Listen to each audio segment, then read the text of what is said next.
Hello welcome to learners friendly. Learners ഫ്രണ്ട്ലിയിലെ HSD ഇംഗ്ലീഷിൻ്റെ ക്ലാസ്സിലേക്ക് സ്വാഗതം. ഞാനൊരു ക്വാട്ട് പറയാം.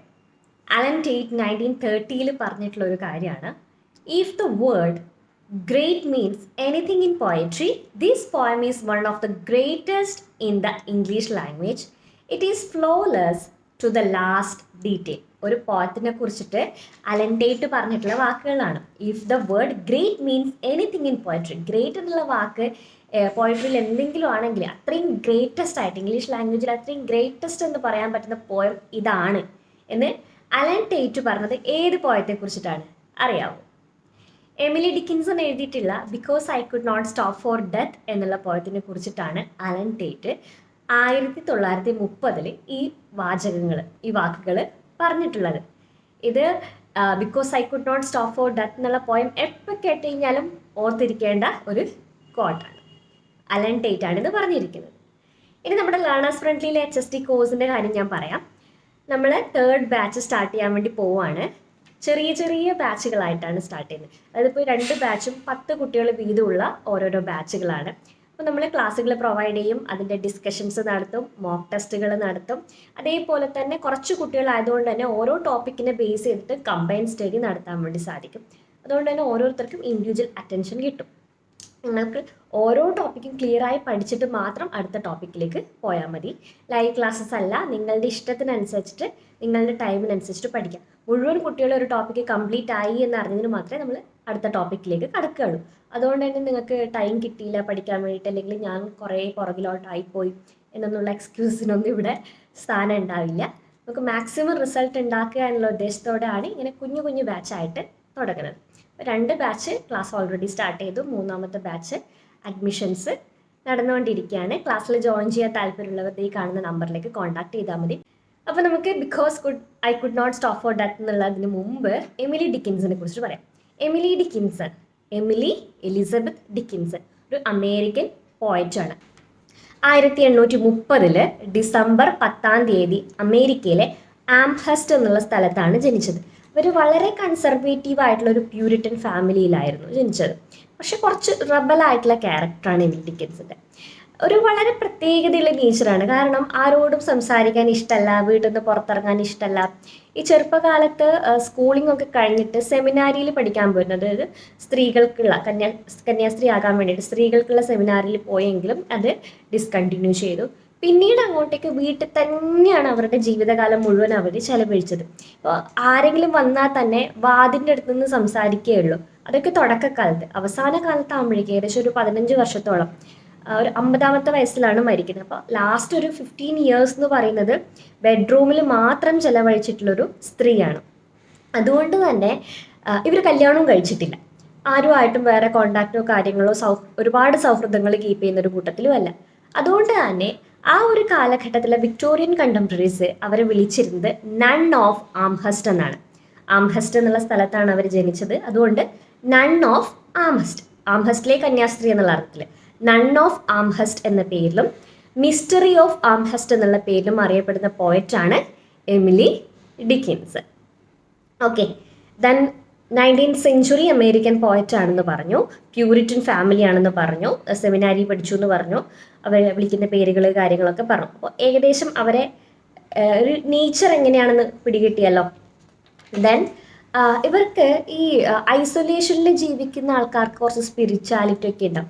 അതുകൊണ്ട് തന്നെ ഇവരുടെ പോയംസിൻ്റെ കൂടുതൽ തീമായിട്ട് വരുന്നത് ഡെത്ത്, ഇമ്മോർട്ടാലിറ്റി, ഐസൊലേഷൻ, നേച്ചർ ഇങ്ങനെയുള്ള കാര്യങ്ങളാണ്.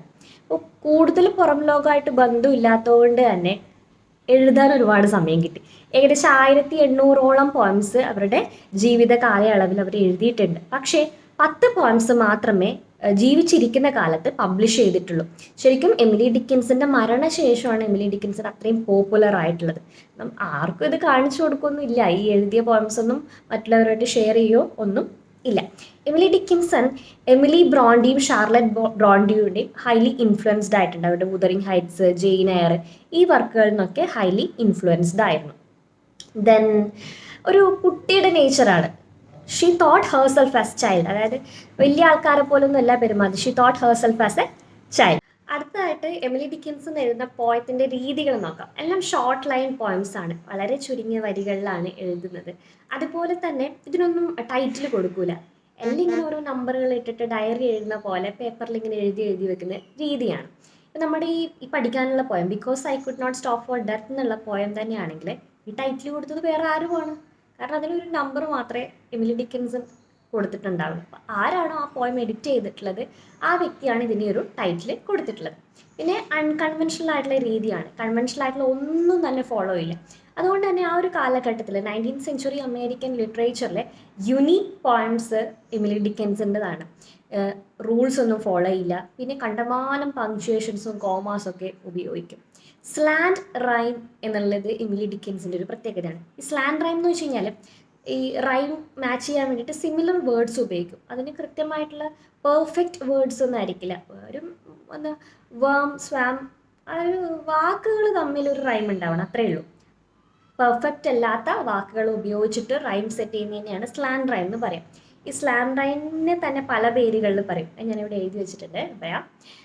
Half rhyme, near rhyme, sprang rhyme, of rhyme, lazy rhyme, oblique rhyme, approximate rhyme, ഇങ്ങനെയൊക്കെ പല പേരുകളിൽ അറിയപ്പെടുന്നതാണ് സ്ലാൻഡ് റൈം. ഈ സ്ലാൻഡ് റൈം എമിലി ഡിക്കിൻസിൻ്റെ ഒരു പ്രത്യേകതയാണ്. അപ്പോൾ എന്തൊക്കെയാണ് അൺകൺവെൻഷണൽ ആയിട്ടുള്ള സ്റ്റൈൽസ് ആണ്, ഡാഷസും പങ്ക്ച്വേഷൻസും ഒക്കെ ഒരുപാട് യൂസ് ചെയ്യും, പിന്നെ ഷോർട്ട് ലൈൻസ് ആണ്.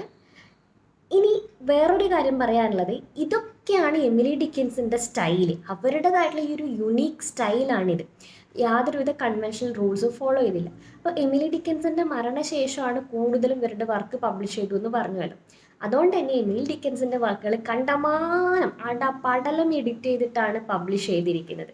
ഇവരുടെ ജീവിത കാലയളവിൽ 10 വർക്കുകൾ മാത്രമേ 10 പോയംസ് മാത്രമേ പബ്ലിഷ് ചെയ്തിട്ടുള്ളൂ.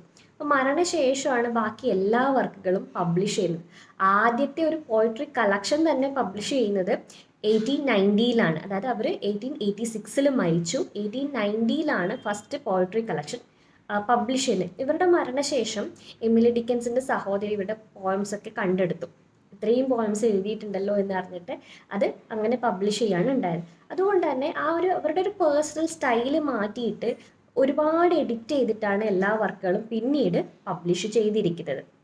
അത് മെയിനായിട്ടും പബ്ലിഷ് ചെയ്തിട്ടുള്ള ആൾക്കാർ Thomas Wentworth Higginson, Thomas Wentworth Higginson, WENTWORTH, Wentworth Higginson, HIGGISON. Then Mabel Loomis Todd, Mabel MABEL LOOMISTODD, ഇവർ രണ്ടുപേര് ചേർന്നിട്ടാണ് വർക്കുകളൊക്കെ എഡിറ്റ് ചെയ്യും പബ്ലിഷ് ചെയ്യുകയും ചെയ്തു. അപ്പോൾ എമിലി ഡിക്കൻസിൻ്റെ പോയത്തിലൊരു വേറൊരു പ്രത്യേകത എന്ന് പറഞ്ഞു കഴിഞ്ഞാൽ ഈ പോയത്തിലൊക്കെ അധികവും സൂസൻ എന്നുള്ളൊരു പേര് എഴുതിയിട്ടുണ്ട്, അല്ലെങ്കിൽ വർക്കുകളിൽ പലതും സൂസന് ഡെഡിക്കേറ്റ് ചെയ്തിട്ടാണ് എഴുതിയിരിക്കുന്നത്. ഈ സൂസൻ ആരാ? സൂസൻ എമിലി ഡിക്കൻസിൻ്റെ സിസ്റ്റർ ഇൻ ലോ ആണ്, Susan Huntington Gilbert, Susan Huntington Gilbert Dickinson. അപ്പോൾ ഈ സിസ്റ്റർ ഇൻ ലോ ആയിട്ടുള്ള സൂസൻ ആണ് ഡെഡിക്കേറ്റ് ചെയ്തിട്ട് എഴുതിയിരിക്കുന്നത്. അപ്പോൾ ഈ എഡിറ്റേഴ്സ് ഉണ്ടല്ലോ, വർക്ക് പബ്ലിഷ് ചെയ്ത എഡിറ്റേഴ്സ്, ഈ സൂസൻ എന്നുള്ള പേര് പോയറ്റിനൊക്കെ മാക്സിമം ഒഴിവാക്കാൻ വേണ്ടി അവർ ശ്രമിച്ചിട്ടുണ്ട്. എന്തുകൊണ്ടാണ് എന്ന് ചോദിച്ചു കഴിഞ്ഞാൽ പല ലിറ്റററി ക്രിറ്റിക്സും പറയുന്നത് ഈ സൂസനും ഡിക്കിൻസനും തമ്മിൽ എന്തോ ഒരു റൊമാൻറ്റിക് റിലേഷൻഷിപ്പ് ഉണ്ട്, അതുകൊണ്ടാണ് സൂസനെ ആർക്കും എന്ത് വേണമെങ്കിലും പറയാമല്ലോ, നമുക്ക് ചോദിക്കാനും പറയാനും ഉള്ള ആൾ അവിടെ ജീവനോടെ ഇല്ലെങ്കിൽ ആർക്കും എന്തും പറയാമല്ലോ. അതുകൊണ്ട് തന്നെ സൂസനും ഡിക്കിൻസണും തമ്മിൽ ഒരു റിലേഷൻഷിപ്പ് ഉണ്ട്, ഒരു റൊമാൻറ്റിക് റിലേഷൻഷിപ്പ് കീപ്പ് ചെയ്തിരുന്നു എന്ന് സ്ഥാപിക്കാൻ വേണ്ടിയിട്ട് പലതും പറഞ്ഞു. അതുകൊണ്ട് തന്നെ എഡിറ്റേഴ്സ് ഈ പേര് പല പോയംസിനും ഒഴിവാക്കിയിട്ടുണ്ട്. അപ്പോൾ ഈ പേര് സൂസൻ എന്നുള്ള പേര് ഓർത്ത് വെക്കുക, എമിലി ഡിക്കിൻസിൻ്റെ വർക്കിൻ്റെ സ്റ്റൈല് ഓർത്ത് വെക്കുക. 1890-ലാണ് ഫസ്റ്റ് പോയട്രി കളക്ഷൻസ് പബ്ലിഷ് ചെയ്യുന്നത്. അവരുടെ ജീവിത കാലയളവിൽ 10 എണ്ണം മാത്രമേ പബ്ലിഷ് ചെയ്തിട്ടുള്ളൂ. ഓക്കെ, ഇതാണ് ഏകദേശം എമിലി ഡിക്കിൻസനെ കുറിച്ചുള്ളൊരു ബയോഗ്രഫി. ഇനി 2016 എമിലി ഡിക്കിൻസന്റെ ലൈഫിനെ ആസ്പദമാക്കിയിട്ടൊരു സിനിമ ഇറങ്ങിയിട്ടുണ്ട്, എ ക്വയറ്റ് പാഷൻ എന്നുള്ള ടെറൻസ് ഡേവീസ് സംവിധാനം ചെയ്തിട്ടുള്ള സിനിമയാണ്. ടെറൻസ് ഡേവീസ് ആണ് ഈ പടം ഡയറക്റ്റ് ചെയ്തിരിക്കുന്നത്. അതിൽ എമിലി ഡിക്കിൻസൺ ആയിട്ട് അഭിനയിച്ചിരിക്കുന്നത് സിന്തിയ നിക്സൺ ആണ്. അപ്പോൾ ഈ പേരുകൾ ഓർത്തു വെക്കാം. ദെൻ ഈ പടം കാണാൻ ആഗ്രഹമുള്ളവർ ആമസോൺ പ്രൈമിൽ ചെക്ക് ചെയ്താൽ മതി, എ ക്വയറ്റ് പാഷൻ. അപ്പോൾ നമ്മളൊരു 15 മിനിറ്റിനുള്ളിൽ വളരെ കുറച്ചേ സമയം എടുത്തിട്ടുള്ളൂ എമിലി ഡിക്കൻസിനെ കുറിച്ചിട്ടുള്ള ബയോഗ്രാഫി കംപ്ലീറ്റ് ആക്കി കഴിഞ്ഞു. ഒന്നും കൂടി റിവൈസ് ചെയ്യാം. 1830 ജനിച്ചത്. 1886 മരിച്ചു. അമേരിക്കയിലെ ആംഹേസ്റ്റ് എന്നുള്ള സ്ഥലത്താണ് ജനിച്ചത്. അതുകൊണ്ട് തന്നെ അവർക്ക് വിളിച്ച പേര് മിസ്റ്ററി ഓഫ് ആംഹേസ്റ്റ്, നൺ ഓഫ് ആംഹേസ്റ്റ് എന്നുള്ള പേരിലൊക്കെ അറിയപ്പെട്ടിട്ടുണ്ട്. ഷോർട്ട് ലൈൻഡ് പോയിംസ് ആണ്, അൺകൺവെൻഷണൽ ആയിട്ടുള്ള സ്റ്റൈലാണ്, പങ്ക്ച്വേഷനും ഡാഷസ് ഒക്കെ ഒരുപാട് ഉപയോഗിച്ചിട്ടുണ്ട്. സ്ലാൻ റൈം യൂസ് ചെയ്തിട്ടുള്ള ഒരു രീതിയാണ്. തീമുകളാണെങ്കിൽ ഇമ്മോർട്ടാലിറ്റി, ഡെത്ത്, നേച്ചർ ഇവയൊക്കെയാണ് വരുന്നത്. അപ്പോൾ കുറച്ച് സമയത്തിനുള്ളിൽ നമ്മൾ കുറേ കാര്യങ്ങൾ കൈകാര്യം ചെയ്തു. എനിക്കിങ്ങനെ പരത്തി നീട്ടി 1 മണിക്കൂർ ക്ലാസ് എടുക്കാനൊന്നും ഇഷ്ടമുള്ള കൂട്ടത്തിലല്ല. ചുരുങ്ങിയ സമയം കൊണ്ട് മാക്സിമം പോയിന്റ്സ് പഠിക്കാൻ പറ്റുക എന്ന് ആഗ്രഹിക്കുന്ന അതേ കാര്യങ്ങൾ വർക്കൗട്ട് ചെയ്യുന്ന ഒരു വ്യക്തിയാണ് ഞാൻ. അതുകൊണ്ട് എൻ്റെ ക്ലാസ്സുകളിലൊന്നും ഇങ്ങനെ ഒരു 1 hour 2 hour ക്ലാസ്സിലൊന്നും നിങ്ങൾക്ക് കാണാൻ വേണ്ടി പറ്റില്ല. കുറഞ്ഞ സമയത്തുള്ള മാക്സിമം പോയിന്റ്സ് പറഞ്ഞു തരും. എന്തെങ്കിലും പോയിന്റ്സ് വിട്ടു പോയിട്ടുണ്ടെങ്കിൽ അതൊക്കെ നമ്മൾ ടെസ്റ്റുകളായിട്ട് തരുന്നതായിരിക്കും. കോഴ്സിന് ജോയിൻ ചെയ്യാൻ താല്പര്യമുള്ളവർ ഈ കാണുന്ന നമ്പറിലേക്ക് കോൺടാക്ട് ചെയ്യാം കേട്ടോ.